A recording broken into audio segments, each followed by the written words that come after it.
Սիրելի հայրենակիցներ, անհրաժեշտություն եմ համարում այս ամբիոնից մեր ժողովրդին համառոտ ներկայացնել ուժեղ Հայաստան կուսակցության, որպես երիտասարդ եւ նոր քաղաքական ուժի, արտաքին քաղաքականության առաջնահերթությունները եւ այն սկզբունքային տարբերությունները, որ ունենք իշխող ուժի հետ։ Մեր արտաքին քաղաքականության ելակետը պարզ է։ Հայաստանն առաջինը։ Արտաքին քաղաքականությունը որևէ աշխարհաքաղաքական կենտրոնի նկատմամբ հավատարմության ցուցադրություն չպիտի լինի։ Ինձ մոտ, անկեղծ ասած, հաճախ գայթակղություն է առաջանում ձեր իշխանության արտաքին քաղաքականությունը անվանել հռչակագրային, որովհետև շատ գոյաբանական հարցերին պատասխաններին դուք տալիս եք հղում անելով ինչ-որ հայտարարության, խոսակցության, մամուլի ասուլիսի, այնինչ մենք առաջարկում ենք հակառակ մոտեցումը։ Մենք առաջարկում ենք հռչակագրային դիվանագիտությունից անցում իրավապայմանագրային արտաքին քաղաքականության և գործուն զսպման մեխանիզմների։ Խաղաղությունը քաղաքացիական պայմանագիր կուսակցության պատգամավորներ ձեր օրակարգ չէ։ Պետության անվտանգությունն ու խաղաղությունը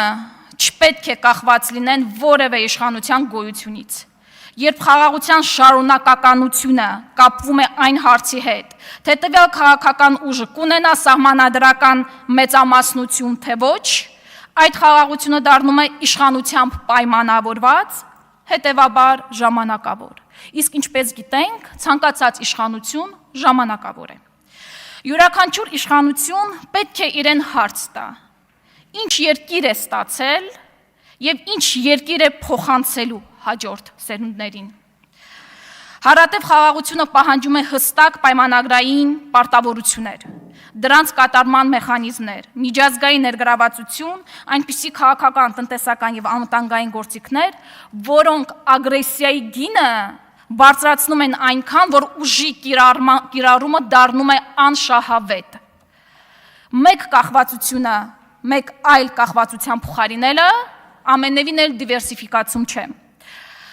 Այնտեղից է բխում մեր մյուս սկզբունքը, ռազմավարական ինքնավարությունը։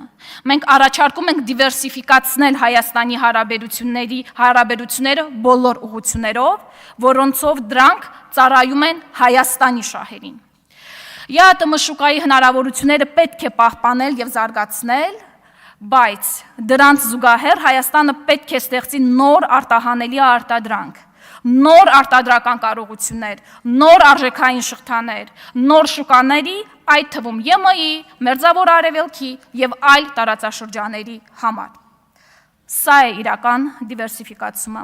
Ոչ թե կորցնել գործող շուկան, հետո փորձել նույն արտադրանքը վաճառել մեկ ուրիշ տեղ, այն կստացվի թե ոչ, այլ գործող հնարավորությունները ավելացնել։ Մենք կողմ ենք տարածաշրջանային սահմանների եւ հաղորդակցությունների բացմանը։ Հայաստանը պետք է ձգտի դառնալ միջազգային հաղորդակցության, տարանցիկ առևտրի եւ լոգիստիկայի հուսալի տարածաշրջանային հանգույց, յուրատեսակ հաբ։ Բայց ցանկացած ապաշրջափակում պետք է իրականացվի Հայաստանի տարածքային ամբողջականության եւ ինքնիշխանության լիարժեք պահպանմամբ։ Եվ իհարկե հիշում ենք, որ Հայաստանը երբևէ սահման չի փակել որևէ երկրի հետ։ Սահմանը փակվել է այլ պետությունների կողմից, հետևաբար պատասխանատվությունը այլ կողմի վրա է, ոչ թե Հայաստանի։ Հաջորդ մեր սկզբունքային տարբերությունը, որ ուզում էի նշել, աշխարհի ցանկացած վայրում Հայաստանի քաղաքացիների իրավունքների խախտումների արձանագրման, պաշտպանության, ինչպես նաև ազգությամբ հայերի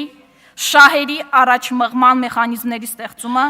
համապատասխան հստակ օրակարգերի ձևավորումը պետք է դառնա պետական քաղաքականության առանցքային ուղղություններից մեկը, ապահովելով ակտիվ եւ հետեւողական ներգրավվածություն միջազգային բոլոր հարթակներում։ Պետական քաղաքականության մաս պետք է լինի Արցախում եւ ամբողջ աշխարհում հայկական ազգային, մշակութային, կրոնական եւ պատմական ժառանգության պաշտպանությունը։ Երբ որ մի վայրում ավերում են հայկական եկեղեցիները եւ մեր մշակույթը, Հայաստանի Հանրապետության թիվ 1 ամբիոնը պետք է դա արձանագրի եւ դատապարտի։ Այո, դիվանագիտությունը ժամանակ առ ժամանակ լռելու մասին է, համաձայն եմ, բայց ոչ երբեք լռեցվելու։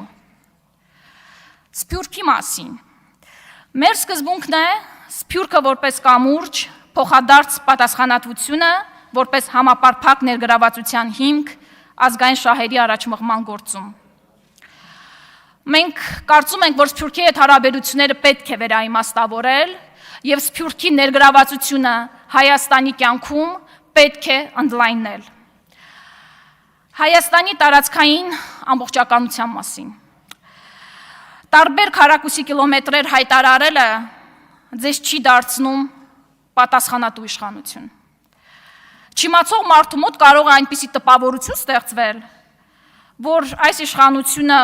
փորձում է վերականգնել կամ արդեն իսկ վերականգնել է Հայաստանի տարածքային ամբողջականությունը, ազատագրել է Հայաստանը օտարերկրյա օկուպացիայից եւ այսօր հիմա ընդդիմադիրներին հաշիվ է ներկայացնում։ Ոչ, իրականությունը ամենևին այդպիսին չէ։ Հայաստանը ձեր իշխանության քաղաքական նվաճումը չէ, այլ ձեր սխալների հետևանքով տուժածը եւ Հայաստանի ժողովուրդն է ձեր սխալների հետևանքով տուժածը, ինչքան էլ որ դուք դրանից հետո ներողություն խնդրեք։ Գիտեք, քաղաքականության մեջ կան այնպիսի սխալներ, որոնցից հետո ներողություն խնդրելը ամենևին էլ արժեք չի ունենում։ Հայաստանի տարածքը իշխանության, որևէ իշխանության սեփականություն չէ։ Եվ չենք մոռանում, եւ դուք եք, հենց դուք միակ իշխանությունը Հայաստանի 3-րդ հանրապետության պատմության ընթացքում, անգամ ձեր իսկ իշխանության այսպես կոչված գաղտնազերծված փաստաթղթերով, միակ իշխանությունը, ում օրոք Հայաստանի պետական սահմանները եկել են բանակցային սեղան։ Մինչև ձեզ երբևէ Հայաստանի պետական սահմանները բանակցությունների առարկա չեն եղել։ Մենք ունեինք Արցախ, ունեինք ռազմական, ռազմավարական, դիվանագիտական խորություն, իսկ այսօր Արցախի կորստից հետո դա չունենք։ Հայաստանի Հանրապետության տարածքային ամբողջականությունը որևէ կառավարության քաղաքական PR-ի առարկա չէ։ Պետականության չափանիշը ոչ թե այն է, թե քանի անգամ եք քարտեզը բարձրացրել, ամեն անգամ տարբեր թվեր նշել եւ տարբեր քառակուսի կիլոմետրեր։ Պետականության չափանիշն այն է, թե որքան պատասխանատվությամբ եք վերաբերվում այդ տարածքի յուրաքանչյուր հատվածին եւ որքան ամուր եք պաշտպանում պետության ինքնիշխանությունն ու տարածքային ամբողջականությունը։ Գիտեք, կարող է լինել այնպիսի կետեր, այնպիսի դրույթներ, որ կարող եք ասել, ես զգում եմ նաեւ հայացքներից, որ մենք համաձայն ենք դրա հետ։ Իրոք, Հայաստանը այնպիսի սպეციფიկ պետություն է, որ կարող են լինել այնպիսի կետեր, որտեղ որ այլ տարբերակներ, այլ կետեր չկա, եթե կա շատ տարբեր հանգամանքների հաշվի առնում,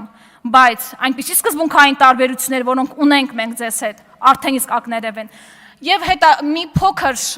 այլ տարբերության մասին շատ ավելի քիչ կարևոր, շատ ավելի գուցե ժամանակ ունեմ, եթե չունենայի չի անդրադառնա։ Տեսեք, մենք հարց էինք բարձրացրել, որի նպատակը ոչ թե այն էր հասկանալու, թե մենք այստեղ գտնվողներս երբևէ ինչ ազգության ներկայացուցիչների ենք հանդիպել մեր կյանքում, այլ հարցը այն էր, թե ինչ նպատակով եւ ինչ ձևաչափերով։ Օրինակ, ես թուրքագետ եմ, ես եղել եմ Թուրքիայում, եղել եմ իմ սեփական ֆինանսների միջոցով 5 օր ժամկետում եւ գիտեք նպատակս որն էր։ Հայոց ցեղասպանության ճանաչման պահանջը Թուրքիայից, այնտեղ